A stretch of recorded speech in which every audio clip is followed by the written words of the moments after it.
سلام دوستای عزیزم، خوش آمدین به چینل یوتیوب با من مهدا. امروز آمدیم که برتان سایه‌ای که 2 برابر میکنه چشم آموزش بدیم. شروع کار از کانسلر استفاده میکنیم یا همون زیرساز که به رنگ سفید باشه. تمام پشت چشم روشن میکنیم، بعداً با یک سایه روشن که به رنگ زیرساز باشه پشت چشم مکمل کور میکنیم یا خشکش میکنیم. کم هم هایلایتر در پشت چشم میزنیم، چشم ما را روشن‌تر و کمی بزرگم نشانش میده. داخل لثه چشم هم با خط چشم یا مداد سفید روشن میکنیم، کم هم بیرون چشمه یک کمک پایین تره تا که چشم ما را بزرگتر نشان بده.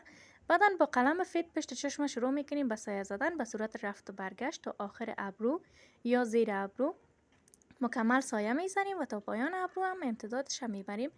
بعدش میایم یک قلم کوچک میگیریم، سایه یک کم تیره تر یا تاریک تر از سایه پشت چشم ما را امتدادش میبریم طرف سایه بالای چشم و داخل کارم یک رنگ متوسط بین هر دو سایه ما باشه میگیریم و هر دویش فیت میکنیم. با قلم کانسلر ما میایم زیر چشم پاک میکنیم تا یک کم صاف نشان بده سایه ما را.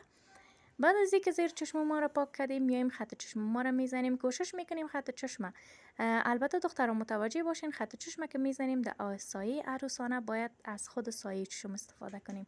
به همین خاطر فیشن هم طبیعی و هم زیبا نشان داده میشه اگر همراه سایه بزنیم خط چشم عروس ما را. بعد از اینکه خط چشم ما را کاملا تا پشت چشم امتدادش بردیم، پشت چشم ما را کم چسب میزنیم، چند ثانیه برش زمان میدیم تا کم خشک شود. بعدا شاین مورد نظر خود در پشت چشمشان میزنیم، البته به صورت تپ تپ میزنیم یا فشارش نمیدیم.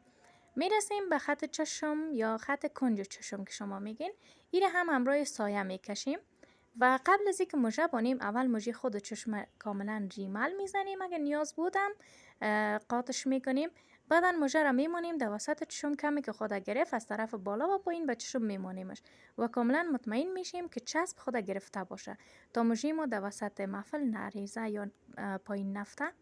زیر چشم هم کم چسب میزنیم، از همون چسب که در پشت چشم زدیم تا بخوایم که شاین ما را بزنیم. همراه یک قلم کوچک یا سرش خرد باشه شاین ما را میزنیم کاملا در یک حصه زیر چشم تا چشم ما برجسته شود و در آخر کار هم ریمل میزنیم و مژه های خود چشم با مژه مصنوی فکس میکنیم. بعدا پایین چشم کمی ریمل میزنیم و کار با ریمل زیر چشم تمام میکنیم. دوستای عزیزم، امیدوار هستم این فیشن دوست داشته باشین و سایه بعدی که دوست دارین آموزش ببینین حتما برام کامنت کنین.